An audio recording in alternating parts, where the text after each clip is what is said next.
E aí, moçada, como que vocês estão? Tá tudo bem com vocês? Espero que vocês tenham passado uma boa semana. Pelo menos essa meia dúzia de gente que acaba vendo os vídeos, né? É complicado fazer vídeo e saber que tem 120, mais de 120 alunos aí para dar aula e não chega a ser 10% que vê isso, tá? E depois ver que boa parte de vocês reclamam dos professores. É complicado, tá? Eu vou falar a real para vocês, certo? Mas a gente segue fazendo vídeo, porque quem tá vendo não merece ver essas coisas, então a gente segue dando aula, né? Eu quero terminar a matéria desse bimestre hoje com esse vídeo. Talvez ele seja um pouquinho mais longo, porque dia 28 eu já tenho que entregar as notas. Então, nessas próximas aulas a gente ainda vai fazer mais um exercício para a nota de vocês. E quem ficar com nota vermelha, a gente faz uma recuperação depois, uma recuperação bem bonita, bem gostosa e bem difícil, tá? Para dar valor nas aulas. Enfim, né? Revoltado estou. Mas tá bom. Vamos compartilhar aqui a tela para a gente começar a dar as nossas aulas. E olha lá, eu quero falar hoje com vocês sobre todo esse processo de formação de identidade, que a gente viu falar naquele documentário da criança Alma do Negócio, né? Ele vai falar que a propaganda acaba criando a identidade do indivíduo, um indivíduo consumista, que entende que para ele ser feliz ele precisa consumir, certo? Eu quero ver mais além disso, porque a propaganda ela não forma apenas um indivíduo consumista, vai formar muito mais do que isso. E é o que eu quero que a gente veja hoje, tá? Então, vamos ver desde o comecinho. Ao longo da vida, os indivíduos estabelecem contatos com diferentes elementos que compõem a sua cultura, tá? Então, vamos pensar. Você nasceu no Brasil e você acaba tendo contato com vários elementos culturais brasileiros. Você não come arroz e feijão à toa, você não ouve pagode à toa, tá? Você não se veste de uma forma à toa. Não, você se veste, você ouve, você come dessa maneira, porque a gente teve contato com a nossa cultura, com elementos da nossa cultura que fizeram com que a gente se comportasse desse jeito, ok? Se a gente fosse do Japão, ou da Alemanha, da França, da Nigéria, a gente teria modos de comportamento diferentes. Tá? A nossa cultura acaba exercendo influência na nossa identidade. Básico isso, tá? Então, ao longo da nossa vida, a gente estabelece contato com esses diferentes elementos que vão compor essa cultura na qual a gente está inserido. Tá? Mas também a gente acaba se relacionando com outras, de alguma maneira. Então, eu ouço pagode, mas a gente pode também ouvir rock inglês, rock norte-americano.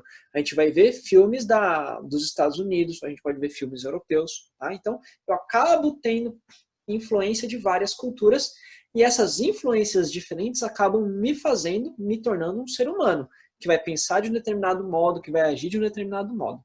Tudo bem? Tá. Em nossa época, no momento de agora, esse relacionamento nosso com as outras culturas é constantemente intermediado pelo quê? Pelas tecnologias da informação. Que tecnologias? Tá? Se eu estou vendo um filme, eu estou lá no cinema ou na TV. Se eu estou ouvindo música, é só a rádio que eu ouço música? Não, eu também tenho o quê? Opa, aqui vai. Eu também tenho o quê? Eu tenho a internet, certo? E aqui, nossa, coisa mais bonita, um print de uma página da UOL de 98. A internet, ela também acaba nos dando várias coisas, tá? Então, se a gente for ver, como que era a relação das pessoas com a internet naquele momento. Então, amigos virtuais. O pessoal fazia bate-papo da UOL, tá? Em 98, eu tava na quinta série, mano. Não podia nem ir no bate-papo da UOL porque eu era muito novo, certo?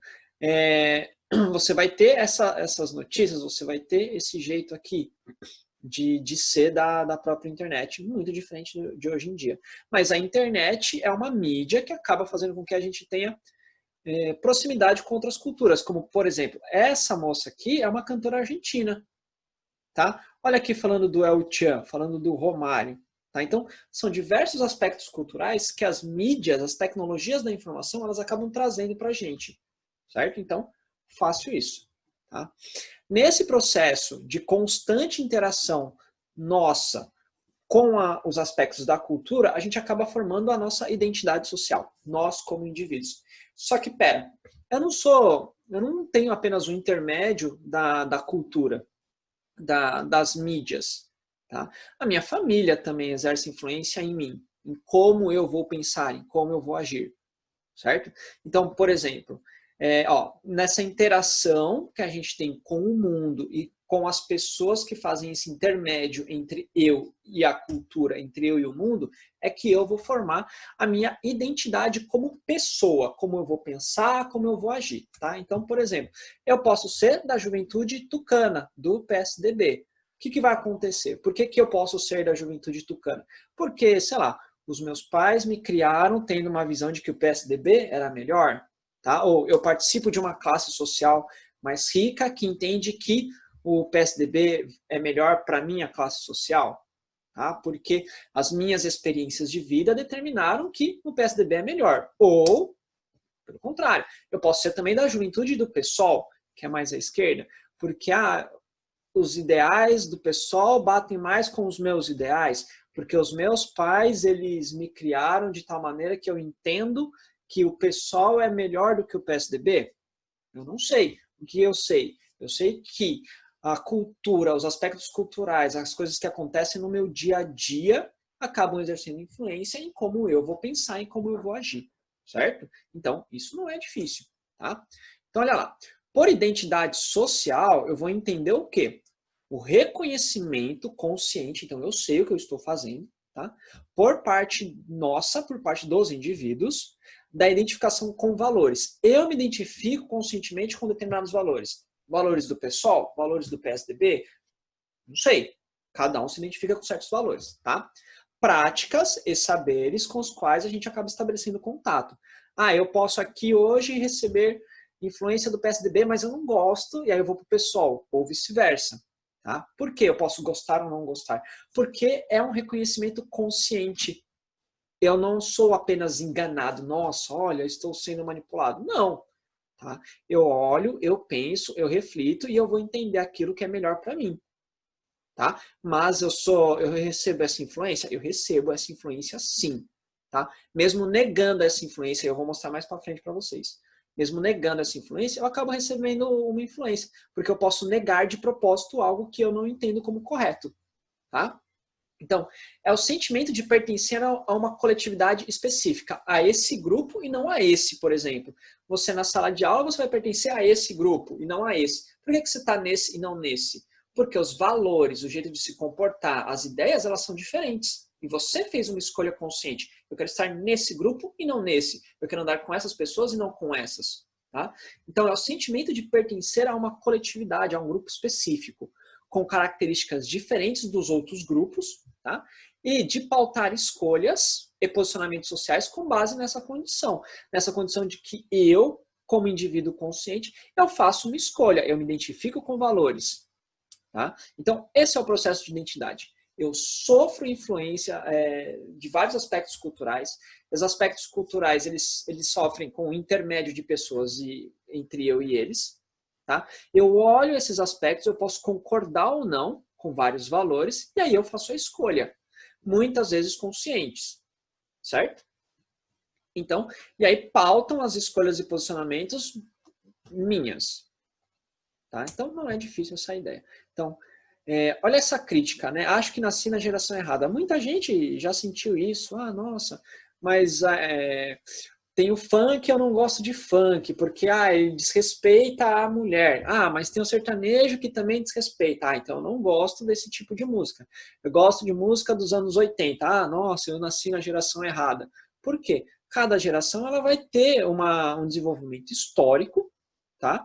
E vai ter valores diferentes. Você pode se identificar com outros, tá? Então é uma crítica que você tem aqui básico. Até aí tudo bem. Aqui um vídeo, eu não vou passar esse vídeo para vocês, porque a gente tem tempo, né? 26 minutos é bastante coisa. Mas aqui é uma poetisa da Cooperifa. O que é a Cooperifa? É um coletivo da periferia de São Paulo que vai falar sobre poesias, músicas, tá? Como que será que é a vida dessa pessoa? Quais as influências que ela recebeu? Por que ela está aí na Cooperifa e ela não está em outro lugar? Por quê? Porque ela, como sujeito consciente, ela vai receber influências diversas do mundo ao redor dela, que é a periferia, não é o centro, não é um bairro rico, é a periferia que é mais pobre. Ela vai receber toda essa influência do mundo que a cerca, ela vai pensar, ela vai refletir, ela vai fazer a sua escolha do que ela quer fazer da sua vida, tá? Então, não é uma ideia difícil, isso acontece com vocês. Se vocês tivessem nascido no Japão, vocês agiriam de outra forma. Se vocês tivessem nascido mais ricos, vocês pensariam de outra maneira. Se vocês tivessem nascido mais pobres, talvez vocês pensassem de outra maneira. O fato de você ser homem ou ser mulher já faz com que a sua experiência de vida e de mundo seja totalmente diferente e faça com que veja o mundo de forma totalmente diferente. Por mais que você pode ter nascido na mesma família, ver você e o seu irmão, ou você e sua irmã, vocês vão ter pensamentos e experiências de vida diferentes. Tá? Então você vai criar sua própria identidade de acordo com N fatores diferentes. Sua família, o seu bairro, o seu país, a sua classe de renda, o seu gênero, sua orientação sexual, um monte de coisa. Tá? Isso são aspectos diferentes da cultura também, certo? Então, não é difícil essa ideia. Tá? Nas últimas décadas, as transformações sociais que aconteceram nas sociedades, tá? Muitas transformações, modificaram os elementos constitutivos das identidades. Como assim? Tá? Então, assim, vamos pensar que da década de 60 para cá, dois movimentos eles foram se intensificando muito. O movimento negro, por exemplo, pela luta dos direitos dos negros. Então, se você é negro e tivesse nascido naquela época, você estava ferrado. Não que hoje esteja muito melhor, mas hoje já não é tão péssimo quanto antes. Tá? Então, acaba modificando o quê? A sua identidade. Você, negro, hoje, sente que você pode protestar? E você se sente bem em protestar pelo seu direito? Ótimo. Mas naquela época seria talvez muito mais difícil. Tá? Talvez não, seria mesmo mais difícil. Outro movimento que surge muito, que vai mudar o pensamento das pessoas. O movimento feminista. Tem também o movimento LGBT. Tá? Então, ó, as transformações sociais ocorridas através do movimento LGBT, do movimento feminista, do movimento negro, em todas as sociedades, acabam modificando a cultura. E ao modificar a cultura, acaba também modificando o nosso processo de criação de identidade. Tá? Então, hoje, respeita-se muito mais os direitos das mulheres e dos negros do que 50, 60 anos atrás, do que 70, 80 anos atrás. Tá? Nesse contexto, as identidades são construídas em relação a demandas específicas de alguns grupos, tá? Definidos com base como etnia, a raça, a cor, tá? O gênero, a orientação sexual. O que eu quero dizer? Qual que é o resumo desse slide? E não é difícil, tá? A história ela vai mudando com o tempo. Eu tenho diversos grupos sociais aí que têm uma identidade em comum. As mulheres, grupo feminista.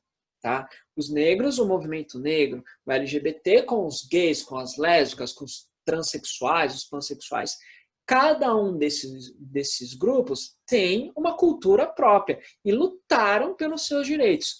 Ao conseguir mudar muitos aspectos da sociedade, eles acabam o quê? Criando uma nova forma de criar uma identidade.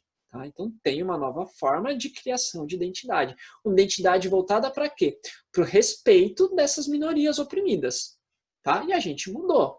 Como eu disse, 80 anos atrás, o negro sofreria muito mais, a mulher sofreria muito mais. Tá? Então, é isso que eu quero dizer com esse slide. Não é difícil. Certo? Para Michel Maffesoli, esse sociólogo aqui, nós temos então o quê?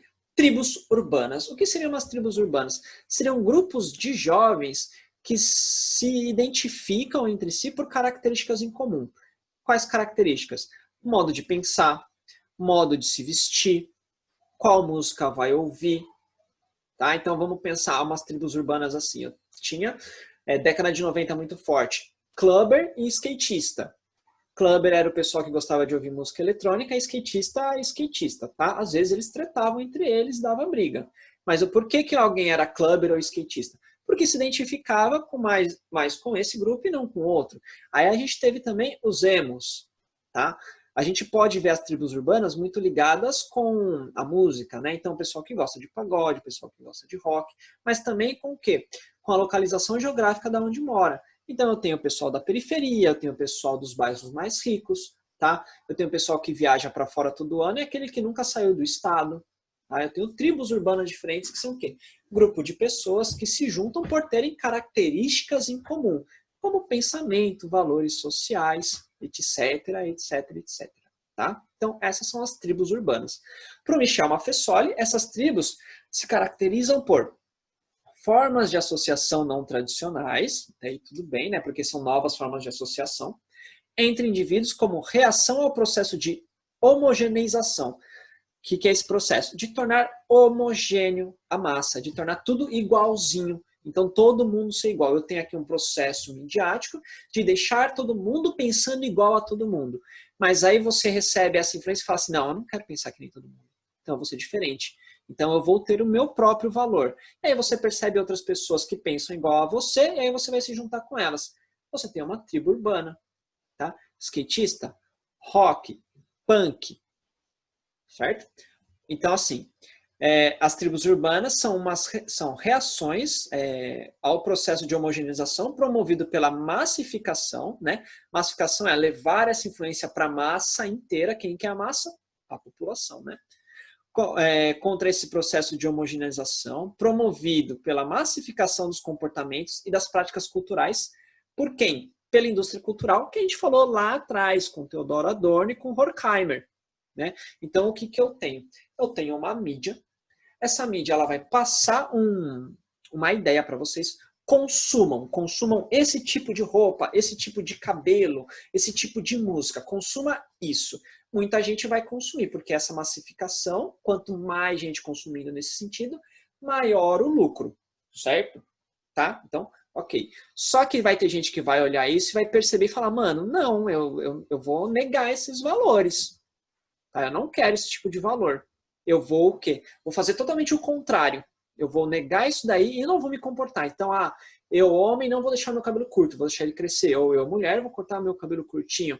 Se a roupa é para ser usada assim, eu não vou usar desse jeito.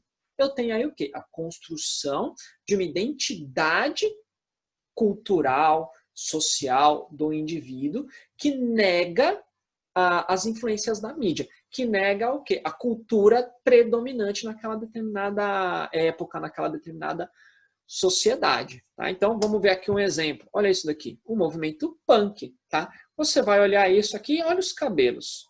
Olha o cabelo dela, ela tem tipo 2 moicanos, aqui no meio nada, a franja totalmente colorida. Esse cara tem um moicano colorido, olha a roupa, tá vendo? Olha as cores. Isso daqui tá na moda? Tá na moda para quem? Vamos dizer assim, essa era a moda? Você já viu no desfile da moda outono, inverno, Paris, Milão, assim, desse jeito? Você não viu, tá? Por quê? Porque a moda ela não vai determinar esse tipo de comportamento. Ela não determinou. O que esse pessoal aqui faz? Se a moda está dizendo para eu me comportar desse jeito, eu não vou me comportar desse jeito. Eu vou negar esse comportamento e a gente vai fazer de outra maneira. Só que não é apenas um indivíduo que nega a indústria cultural. Eu tenho vários. E aí esses indivíduos eles vão se juntar num grupo. Nesse caso, o grupo punk, que faz o quê? Nega os valores dominantes. Tá? Então aí eu tenho o quê? A tribo urbana dos punks. Certo? Então, tranquilo. Isso daí está no livro, dá uma lida. Isso daí está aqui no slide, volta. Leia ele de novo, tá? Não é difícil, ele é bem tranquilinho. Eu tenho aqui essa menina que nega totalmente a moda predominante e ela vai o quê? Se inserir na moda punk. Da mesma forma que esse cara. Ele renega, ele vai negar toda a moda predominante e ele vai se inserir na moda punk, tá? E o capitalismo, ele fica vendo isso e não aceita simplesmente, ele fala, putz, nossa senhora, aqui tem um grupo aqui que negou e ferrou com a gente não vai conseguir chegar nesse grupo. Será? Tá? Vamos pensar no Nirvana, começo da década de 90. O Nirvana era o quê? Eu tenho roupa xadrez, all-star, calça rasgada. Tá? Agora a gente não vê vendendo na Riachuelo, Renner, Marisa, calça rasgada também? Então, o que acontece? O capitalismo ele consegue se apropriar também dessa contracultura, essa cultura que nega o próprio capitalismo. Né? Então, vamos ver isso. Inicialmente, as tribos urbanas elas foram interpretadas como uma forma de comportamento e identificação marginal ou contestatória. Eu vou contestar os valores vigentes. O que aqueles dois punks fizeram? contestar os valores vigentes da moda. Ah, é para me comportar assim? Não vou me comportar assim. Não só da moda, mas no modo de pensar. Tá? A moda é o modo de comportamento. Então, o modo de comportamento deles vai contra aquilo que era tido como o normal. Vai contra aquilo que é tido para a massa. Então, a massa tem que se comportar assim. Ah, a massa tem que se comportar assim, mas eu não sou parte da massa, então não vou me comportar desse jeito. Como são várias pessoas que pensam assim, eu tenho a criação de uma tribo urbana que faz o quê? Contesta a forma de comportamento que o capitalismo ele determina para as pessoas visando o lucro. Então, o capitalismo ele determina um modo de comportamento que vai gerar mais lucro. Várias pessoas pensam nisso e falam, não, eu não vou gerar lucro para eles. Tá? Então, num primeiro momento, essas tribos elas foram interpretadas como uma forma de comportamento e identificação marginal que contesta os valores vigentes. E aí, nesse sentido, os seus membros eles eram reconhecidos pela diferença em relação à cultura dominante. Ah, a cultura dominante é a menina ter o cabelo comprido, bonitinho. Essa é a moda dominante? Então, tá bom, vou me comportar de uma forma diferente, porque eu não quero fazer parte da cultura dominante. Certo? Faz isso conscientemente, como eu disse para vocês há uns slides atrás. É uma forma consciente de contestação. É uma forma consciente de criação da minha própria identidade. Tá? E é o que vocês fazem, é o que eu já fiz. Tudo bem? Então, entretanto, no contexto de identidades fragmentadas, como assim? Eu tenho várias identidades aqui para a sociedade. Tá? Hoje eu posso me comportar assim, mas depois eu me comporto de outra maneira. Tá? Então, nesse contexto social de identidades fragmentadas, o comportamento típico das tribos acabam se generalizando. Ah, nós vamos contestar, por exemplo, os valores vigentes. Todo mundo vai lá e contesta os valores vigentes, tornando-se, então, uma referência significativa para a parcela da juventude. Então, várias tribos urbanas vão contestar valores diferentes. O que vocês vão fazer? Vocês vão ver com qual vocês se identificam mais e vocês vão fazer parte dessa tribo, desse grupo específico. Tá? Dessa maneira, essas tribos urbanas elas acabam sendo vistas como uma forma primordial de construção das identidades dos jovens nesse começo de século. Tá? Porque, veja bem, se eu pegar 1920, um jovem de 20 anos, ele já queria se comportar como um adulto. Então ele vai usar o terno e a gravata, um chapéu, ele vai deixar o bigode. E hoje não acontece mais isso. Hoje o jovem de 20 anos, ele quer se parecer diferente dos jovens. E mais, as pessoas de 60 anos, elas também querem parecer com os jovens. Os jovens são contestadores?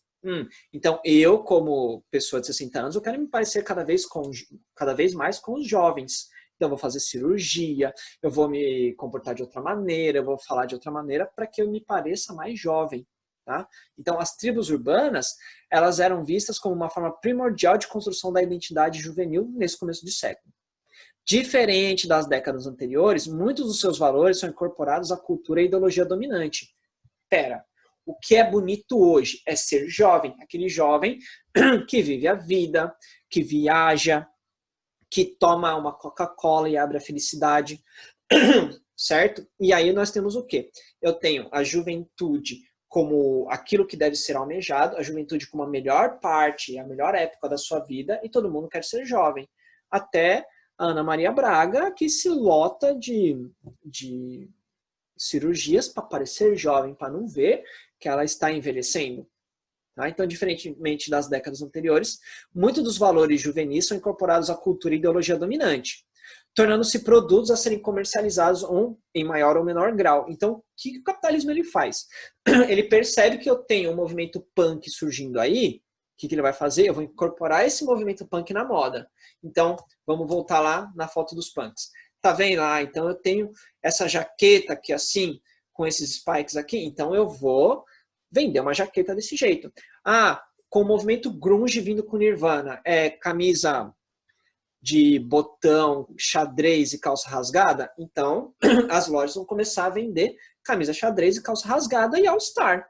Para quê? Para gerar lucro. Então, esse movimento contestatório, num primeiro momento, ele vai contra a ideologia dominante, mas no segundo momento, o capitalismo ele incorpora isso para poder vender.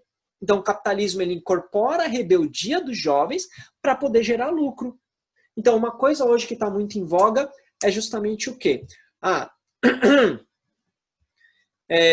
é justamente o quê? Eu tenho uma loja Renner que acaba vendendo roupas para que a gente gere lucro. Tá? Então, se no primeiro momento eu era contra essa sociedade marginal, essa sociedade capitalista que gera lucro, no segundo momento o capitalismo incorpora isso e nós, que estamos achando que estamos contestando, vamos lá na Renner comprar uma calça rasgada para falar assim, olha, eu estou indo contra o sistema. Num outro exemplo, hoje nós temos o quê? O feminismo está em voga. O movimento negro está em voga, então vamos contestar o racismo, vamos contestar o preconceito de gênero, então vamos dar força ao movimento feminista, ao movimento LGBT, ao movimento negro. E aí o que você vai achar na Marise e na Riachuelo? Você vai achar uma camisa escrito Girl Power, né? Ou feminismo. Tá? Então, o que eles fizeram? Eles vão pegar esses movimentos contestatórios, eles vão criar produtos a serem consumidos e, ao serem consumidos, vão gerar lucro. Tá? Então, é isso daí. Eu tenho o quê? Diferente das décadas anteriores, muitos dos seus valores são incorporados pelo capitalismo, tornando-se produtos a serem comercializados em maior ou menor grau, que acabam o quê? Gerando dinheiro para o capital. É isso. Num primeiro momento eu contesto, no segundo momento o capitalismo ele já apropriou-se desse movimento de contestação. Tá? O capitalismo ele se reinventa para poder continuar gerando lucro. Ele é bem criativo nesse sentido. Tá? Então, olha aqui um exemplo. Racionais fazem show expresso para mauricinhos na zona sul de São Paulo. Isso daqui é notícia de 2013. Mas espera. Quem já ouviu Racionais, quem sabe dos Racionais, sabe. O Mano Brown ele vai surgir no Capão Redondo, que é periferia de São Paulo, que é vista como uma periferia violenta, tá? Mas não é bem assim, mas é vista como uma periferia violenta. Ele vai fazer música batendo muito contra a desigualdade social, vai falar mal dessas pessoas mais ricas, mas depois de um tempo, o que acontece? Essas pessoas mais ricas começam a consumir Racionais.